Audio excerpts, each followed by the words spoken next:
কয়েকটা জিনিস আরো বলে নেওয়া প্রয়োজন। আজকে আমরা নিজেরাই মেল করেছিলাম আজকে যে এই বসার ভিত্তিতে যাতে একটা আমরা তো কাজে ফিরতে চাই, আমরা তো বারবার বলছি আমরা খুব আশা নিয়ে আজকে গিয়েছিলাম যে একটা অত্যন্ত ইতিবাচক সদর্থক আলোচনা হবে এবং আমরা একটাভাবে হয়তো বা কাজে ফেরার একটা পরিবেশ তৈরি হবে। আমরা জানি যে গভর্নমেন্ট অর্ডার একদিনে আসে না, 2-3 দিন সময় লাগে। অন্তত দুপক্ষের সাইন করা একটা মিনিটস আমরা পাবো, যেরকমটা আগের মিটিংয়ে হতে পেরেছিল, মাননীয় মুখ্যমন্ত্রীর সাথে হতে পেরেছিল। তাতে এগ্রিমেন্টও লেখা থাকবে, যে পয়েন্টে ডিসএগ্রিমেন্ট সেটাও লেখা থাকবে, অন্তত কি বিষয়ে আলোচনা হয়েছে সেটা অন্তত থাকবে। কিন্তু সেটুকু কিন্তু আমরা দেখতে পেলাম। যেমন প্রিন্সিপাল হেলথ সেক্রেটারি প্রশ্নে আমরা আগের দিনের মতো আজকেও বলেছিলাম, সেক্ষেত্রে তারা তাদের অপারগতার কথা জানিয়েছিলেন। আমরা বলেছিলাম যে ঠিক আছে সেটুকু থাক, যে আমরা দাবি জানিয়েছি কিন্তু আপনারা অপারগ। বাকি প্রত্যেকটা প্রশ্নে, রোগী পরিষেবার প্রশ্নে, সুরক্ষার প্রশ্নে, সিসিটিভির প্রশ্নে, আইসিসির প্রশ্নে, এদিকে থ্রেড কালচারের প্রশ্নে দুপক্ষেরই সাইন থাকবে। এই গোটাটাই এরকম একটা সুষ্ঠুভাবে হবে এটা আমরা আশা করেছিলাম। কিন্তু দেখা গেল কি যে সেটাকে দুপক্ষের সাইন করা এরকম কোনো জিনিস আমরা বের করে আনতে পারলাম না। কিন্তু তারপরেও আমরা আশাবাদী, আমরা এই যে মেল পাঠাতে বলা হচ্ছে আমাদের তরফ থেকে কি ফর্মুলেশন কি ডিরেক্টিভ আমরা চাইছি, আমরা 5 ঘন্টা মিটিং এর পর এমন মনে হলো যে হয়তো বা ওই মেলটা আমরা এখানে বসে পাঠিয়ে দিলেই যেন কিছু একটা সমাধান হলো। 5.5 ঘন্টা ধরে যে এত আলোচনা হলো, সেটা একটা হবে যে ইতিবাচক আলোচনার দিকে আমরা এগোচ্ছিলাম, সেটা একটা হবে একটা হতাশার জায়গা তৈরি হলো। তারপরেও আমরা মেল পাঠাবো এবং আমরা আশা করবো যে প্রিন্সিপাল সেক্রেটারি বলেছেন যে কালকে সকালে চিফ সেক্রেটারি বলেছেন যে কালকে সকাল দুপুরের মধ্যেই কিছু ডিরেক্টিভ আমাদের দাবি মেনে আসতে চলেছে বা আসবেন, এরকম মৌখিক যে আসলে যদি মিনিটসে এটা লিখেননি বলে আজকে ব্যাপারটা হলো না। তো সেটা দেখা যাক, সেটার জন্য আমরা অপেক্ষা করছি, অবস্থান মঞ্চেই অপেক্ষা করছি, কর্মবিরতিতে অপেক্ষা করছি। কিন্তু তার সাথে আরো দুটো কর্মসূচির কথা আমরা জানিয়ে দিতে চাই। আগামীকাল আমাদের সিনিয়র ডাক্তারদের বিভিন্ন সংগঠন, আমরা যে থ্রেড কালচারের কথা বলছিলাম তার সাথে ওতপ্রোতভাবে West Bengal medical council WBMC তার উপরে বসে থাকা কিছু মাথা, এই দুষ্টচক্রের মাথা আমরা সবাই জানি, এতদিনে জেনে গেছি দুর্নীতির মাথা। তো সেজন্য WBMC একটা অভিযানের তারা ডাক দিয়েছেন। তো সেক্ষেত্রে আমাদেরও একটা টিম সেখানে গিয়ে তাদের সাথে জয়েন করবে এবং এটা আমাদের কথাটা প্রচারে তাদের সাথেও একসাথে জড়িত হবে, এটা আমরা চাই। এবং দ্বিতীয় কথা, খুব ইম্পর্টেন্ট কথা, যে আজকে আমরা জানি যে গোটা পশ্চিমবঙ্গে একটা বন্যা পরিস্থিতি কিন্তু তৈরি হয়েছে। বন্যা দুর্গত এলাকার সংখ্যা বাড়ছে, বহু বাঁধ ছেড়ে হাজার কিউসেক জল ছাড়া হচ্ছে, অত্যন্ত খারাপ পরিস্থিতি। তো সেই জায়গা থেকে আমরা WBNF এর পক্ষ থেকে এই প্রত্যেকটি যে বন্যা দুর্গত এলাকা, সেই এলাকায় আমরা যে এখানে অবস্থান করছিলাম, আমাদের কাছে বহু মানুষ বহু সাহায্য করছিলেন। তার বহু কিছু অনেক এক্সেসও হয়ে গিয়েছিল বা বহু জিনিস এখনো জমে রয়েছে, সেই গোটাটা সহ আরো আমরা আবেদন জানাবো বাকি লোকেরা আমাদেরকে দিন, সেটা সহ আমরা এই বন্যা দুর্গত এলাকায় আমরা প্রাণ শিবির করতে চাই এবং সেখানে আমরা অভয়া ক্লিনিক আমাদের যে সহকর্মী এই প্রত্যেকটা বন্যা দুর্গত এলাকায় আমরা চাই যে আমরা সেসব জায়গায় গিয়ে অভয়া ক্লিনিক করবো এবং মানুষের প্রতি আমাদের যে দায়বদ্ধতা সেটা আবার প্রত্যেকের কাছে তুলে ধরবো, এটুকু আমরা জানাতে পারি। কিছু বাথরুম, কিছু রেস্টরুম এই এবং সিসিটিভি এইগুলি বাদ দিয়ে আর বাকি প্রায় কোনো দাবিগুলোকে থ্রেড কালচার প্রশ্নে আমাদের যে সুস্পষ্ট দাবি ছিল, ডিস্ট্রিক্ট হাসপাতালগুলির প্রশ্নে আমাদের যে সুস্পষ্ট বক্তব্য ছিল যে ডিস্ট্রিক্ট হাসপাতালগুলির এখনকার কি অবস্থা তার স্ট্যাটাস রিপোর্ট বার করতে এবং যথাসম্ভব উন্নতির জন্য তার প্রয়াস নিতে। আমরা বলেছিলাম যে রোগী পরিষেবাকে আরো উন্নত করার জন্য প্রপার রেফারেল সিস্টেমের ব্যবস্থা করতে। আমরা বলেছিলাম প্রত্যেকটি জায়গায় রিক্রুটমেন্ট করতে, স্বাস্থ্যকর্মী, সেটা জিডিএ হতে পারেন, সেটা নার্সিং স্টাফ হতে পারেন, সেটা শিক্ষক হতে পারেন, সেটা ডাক্তার হতে পারেন, তাদের রিক্রুটমেন্টে। কিন্তু আমরা বলেছিলাম যে গণতান্ত্রিকভাবে স্টুডেন্ট ইউনিয়ন এবং আরডি ইলেকশন করে ভয়ের বাতাবরণকে দূর করতে। আমরা বলেছিলাম WBMC নির্বাচন, WBMC যে ভয়ঙ্কর ন্যাক্কারজনক উচ্চ পদে আসীন যে কর্তা ব্যক্তিরা যারা যেভাবে সরাসরি এই দুর্নীতি চক্রে জড়িত, তার WBMCর যে অস্বচ্ছ রূপ আমাদের চোখের সামনে ধরে তোলে, সেই জায়গা থেকে পুনর্নির্বাচনের দাবি আমরা জানিয়েছিলাম। কিন্তু কার্যত আমরা দেখলাম যে মাইনরস লেখার প্রশ্নে যখন আমরা একটা লিখিতভাবে একটা এগ্রিমেন্টের জায়গায় পৌঁছচ্ছি, তখন তারা কোনো দাবিকেই সেই লিখিত জায়গায় নিয়ে যেতে রাজি হলেন না। উল্টো দিকে ওনারা কি বললেন? উল্টো দিকে ওনারা বললেন যে ঠিক আছে, তোমরা যারা দাবি জানাচ্ছ তা আমরা মৌখিকভাবে মেনে নিচ্ছি, মৌখিকভাবে মেনে নিলেও আমরা তার লিখিত এক্ষুনি দিতে পারবো না, এগুলিকে প্রশাসনিক স্তরে নামাতে কিছুটি সময় লাগে, আমরা তোমরা কালকে সকালে তোমাদের দাবিগুলিকে মেল করো, আমরা তারপরে যেগুলি সম্পর্কে সম্ভব সেগুলি সম্পর্কে শুধু ডাইরেক্টিভ বার করবো।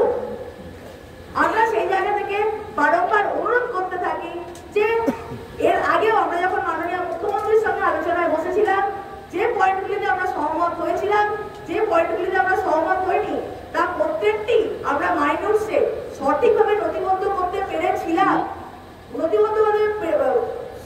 নথিবদ্ধ করতে পেরেছিলাম এবং দুপক্ষের সম্মতিতে দুপক্ষই সেই মাইনরসে সাইন করে তারপরে আমরা মাননীয় মুখ্যমন্ত্রীর বাড়ি থেকে আলোচনা শেষ করে বেরিয়ে আসতে পেরেছিলাম। কিন্তু আজকে আমরা দেখতে পেলাম যে এত দীর্ঘ আলোচনার পরে, এত সুদীর্ঘ আলোচনার পরেও কোন রকম মাইনরসের পয়েন্টে তারা আমাদের শত অনুরোধ বিনোদ কিছুই শুনতে রাজি হলেন না। বরং আমরা বাধ্য হলাম মাইনর সাইন না করেই ফিরে আসতে। এই ঘটনা আরেকবার কি প্রমাণ করে? প্রমাণ করে আমরা প্রথম থেকে যে স্বচ্ছতার দাবি রাখতে গেছিলাম, আমরা স্বচ্ছতার প্রশ্নে যেটা বলেছিলাম যে লাইভ স্ট্রিমিং ছাড়া আলোচনায় বসা উচিত নয়, সেই দাবিকে আরেকবার ন্যায্যতা দেয়। কি প্রমাণ করে? যে আমরা এই লাইভ স্ট্রিমিং এর দাবি থেকে সরে এনেছিলাম, আমরা বলেছিলাম বোথ সাইডের ভিডিও রেকর্ডিং করলে আমরা দেখতে রাজি আছি। যখন ওনারা বোথ সাইডের ভিডিও রেকর্ডিং এ রাজি হলেন না, তখন আমরাই বলেছিলাম বোথ সাইডের মাইনরসের এগ্রিমেন্টের পরেও আমরা আলোচনায় বসতে রাজি। কিন্তু আমরা আজকে সত্যিই হতাশ যে দুপক্ষ মাইনরসের এগ্রিমেন্টে পৌঁছতে পারলেন না। আমরা এটাকে একরকম ভাবে আগের দিন মাননীয় মুখ্যমন্ত্রীর সঙ্গে আলোচনায় বসে আমরা যে সতর্ক ভূমিকা রেখেছিলাম, যে সদিচ্ছার আশ্বাস পেয়েছিলাম, আমরা সত্যি ভেবেছিলাম 40 দিনের আন্দোলনে আমরা একরকম ভাবে আমাদের অনুরোধগুলো, আমাদের দাবিগুলি প্রশাসনের কাছে পৌঁছে দিতে পেরেছিলাম। আজকে সত্যি একটি সামান্য একটি মাইনরসের প্রশ্নে যেভাবে আমাদেরকে হতাশ হয়ে ফিরে আসতে হলো, তাতে আমরা এই সদিচ্ছার প্রতি আমাদের অনাস্থা জেগেছে। কিন্তু এরপরেও যেভাবে চিফ সেক্রেটারি স্যার আমাদেরকে বলেছেন যে কালকে সকালের মধ্যে ডিরেক্টিভ সংক্রান্ত যে আমাদের দাবি সংক্রান্ত যে ডিরেক্টিভগুলি তার মেল ওনার কাছে পাঠাতে, আমরা এখনো সেই মেল পাঠাবো। আমরা অপেক্ষা করব প্রশাসনের তরফ থেকে কোনো একটি সদর্থক ভূমিকা নেওয়ার। আমরা এতদিন যখন রাস্তায় আছি, আমরা আরো অপেক্ষা করব যতদিন না প্রশাসনের তরফ থেকে এরকম কোনো সদর্থক ভূমিকা, এরকম কোনো সদিচ্ছা দেখা যাচ্ছে, ততদিন আমরা যেরকম ভাবে আন্দোলন চালিয়ে নিয়ে যাচ্ছি সেই রকম ভাবে আন্দোলনকে চালিয়ে নিয়ে যেতে বাধ্য রইব। তাদের প্রত্যেককে আমাদের স্যালুট। আজকে আগের দিন মাননীয় মুখ্যমন্ত্রীর সঙ্গে আমরা আমাদের 5 দফা যে দাবি সেটা নিয়ে সুস্পষ্ট আলোচনায় বসেছিলাম, তাতে আমরা বারংবার জানিয়েছি যে মাননীয় মুখ্যমন্ত্রী আমাদের প্রত্যেকটি দাবিকে অত্যন্ত সহমর্মিতার সঙ্গে শোনেন। আমাদের প্রত্যেকটি দাবি যে ন্যায্যতা, যে যথার্থতা, তা আমরা খুব সুস্পষ্টভাবে বলি এবং তার ফলেই তারপরে আমরা দেখতে পাই ডিএমই, ডিএইচএস, ডিসি নর্থ এবং সর্বোপরি কলকাতা পুলিশের সিপি অর্থাৎ বিনীত গোয়েলের অপসারণ আমরা ছিনিয়ে আনতে পেরেছিলাম। এটি আমাদের আন্দোলনের একটি আংশিক জয়। কিন্তু আজকে আমরা যখন চিফ সেক্রেটারি, হোম সেক্রেটারি এনাদের সঙ্গে আলোচনায় বসি, কিছু আলোচনা আমরা আগের দিন করে আসতে পেরেছিলাম, কিছু আলোচনা আমরা করে আসতে পারিনি। বিশেষত সুরক্ষা এবং নিরাপত্তার প্রশ্নে আমরা প্রথম থেকে যে দাবিগুলি কিন্তু স্পষ্টভাবে জানিয়ে এসেছিলাম। আমরা বারংবার বলেছি অভয় ন্যায় বিচার, এই অভয় ন্যায় বিচারের লড়াই শুধুমাত্র কিছু প্রশাসনিক কর্তা ব্যক্তিদের অপসারণ নয়, তার জন্য দরকার স্বাস্থ্য ব্যবস্থার, স্বাস্থ্য পরিষেবার, স্বাস্থ্য পরিকাঠামোর আপামর সংস্কারের। আমরা জানিয়েছিলাম আমরা আজকেও কর্মবিরতিতে থাকতে বাধ্য হচ্ছি, কারণ আমরা কর্মক্ষেত্রে ফিরে যেতে নিরাপদ বোধ করছি না। কেন আমরা নিরাপদ বোধ করছি না? কারণ আমরা দেখেছি প্রত্যেকটি সরকারি স্বাস্থ্য পরিষেবার কি বেহাল দশা, কি বেহাল চিত্র বছরের পর বছর আমাদের চোখের সামনে ফুটে উঠেছে। আমরা দেখেছি ডিস্ট্রিক্ট হসপিটালগুলোয়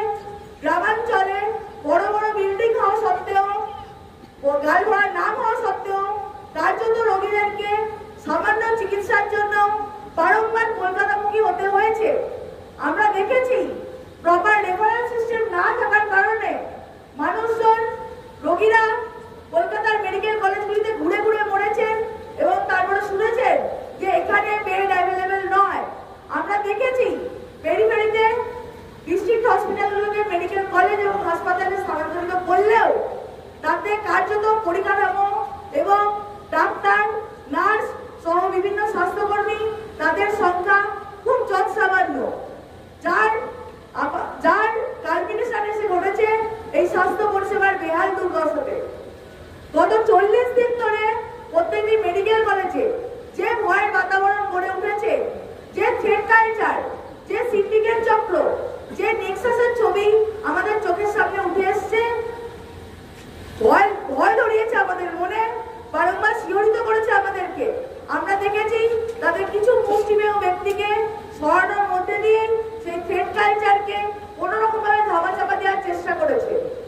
আমরা স্পষ্টত জানিয়েছিলাম এই থ্রেড কালচারকে সমূলে উৎপাদন করার জন্য প্রয়োজন প্রত্যেকটি কলেজে গণতান্ত্রিকভাবে ছাত্রছাত্রী নির্বাচনে, প্রয়োজন প্রত্যেকটি মেডিকেল কলেজ এবং হসপিটালে রেসিডেন্ট ডক্টর অ্যাসোসিয়েশনের গণতান্ত্রিক নির্বাচনে, প্রয়োজন যে কটি ডিসিশন মেকিং বডি আছে সেটি কলেজ কাউন্সিল হতে পারে, সেটি হোস্টেল কমিটি হতে পারে, সেটি হাউস স্টাফ কাউন্সিলিং হতে পারে, সেটা রোগী কল্যাণ সমিতি হতে পারে, তার গণতান্ত্রিক নির্বাচনের এবং তাতে জুনিয়র ডাক্তার এবং স্টুডেন্টদের প্রতিনিধিত্ব ইনক্লুড করার দাবি আমরা জানিয়েছিলাম। আজকে এইরকম নানা দাবি নিয়ে আমরা কথা বলতে গেছিলাম নবান্নের সভাঘরে। সেখানে প্রাথমিকভাবে যে আলোচনা হচ্ছিল তাতে আমাদের অত্যন্ত সদর্থক এবং প্রশাসনের তরফ থেকে সদিচ্ছার আশ্বাস আমরা পেয়েছিলাম। আমরা দেখেছিলাম আমরা স্বাস্থ্য পরিষেবার প্রশ্নে, থ্রেড কালচারের প্রশ্নে, কলেজে কলেজে গণতান্ত্রিক নির্বাচনের প্রশ্নে যে দাবিগুলি রাখছিলাম তার সঙ্গে একেবারেই সহমত ছিলেন। প্রত্যেকটি পয়েন্টে তারা প্রত্যেকবার জানিয়ে দিচ্ছিলেন এই প্রত্যেকটি দাবিতেই তাদের সঙ্গে আমাদের সম্মতি আছে। কিন্তু এই গোটা জিনিসটা থেকে গোটা আলোচনায়, এই 5.5 ঘন্টা সুদীর্ঘ আলোচনায় আমরা ভেবেছিলাম ঠিক আছে 40 দিন রাস্তায় বসে থাকতে পারি, কিন্তু আমাদের আন্দোলনের দাবি যথার্থ থাকে, আমাদের আন্দোলনের দাবিগুলি কেন দরকার, সেটা যে শুধুমাত্র একটি ডাক্তারদের আন্দোলন নয়, সেটা যে রোগী পরিষেবারও আন্দোলন, সেটা যে আপামর সামাজিক একটি আন্দোলন, সেই দাবি যথার্থ থাকে আমরা ভেবেছিলাম। প্রশাসন তার মতো করে মান্যতা দিয়েছেন।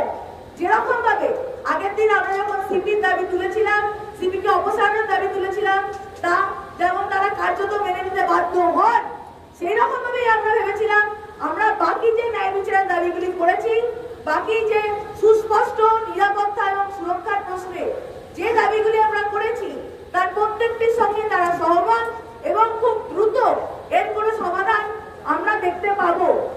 আমরা ভেবেছিলাম যে এই নিরাপত্তা ও সুরক্ষার প্রশ্নে আমরা বারংবার আস্তে আস্তে বলে এসেছি যে অভয়ের ঘটনা কোনো বিক্ষিপ্ত ঘটনা নয়।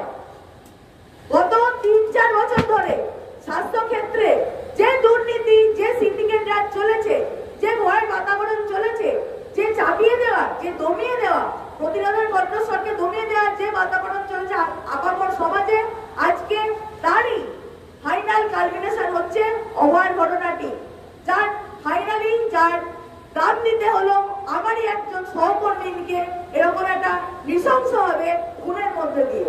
আমরা বলেছিলাম এর যদি ভবিষ্যতে কখনো কোনো অভয়ের ঘটনা না ঘটে তার জন্য দরকার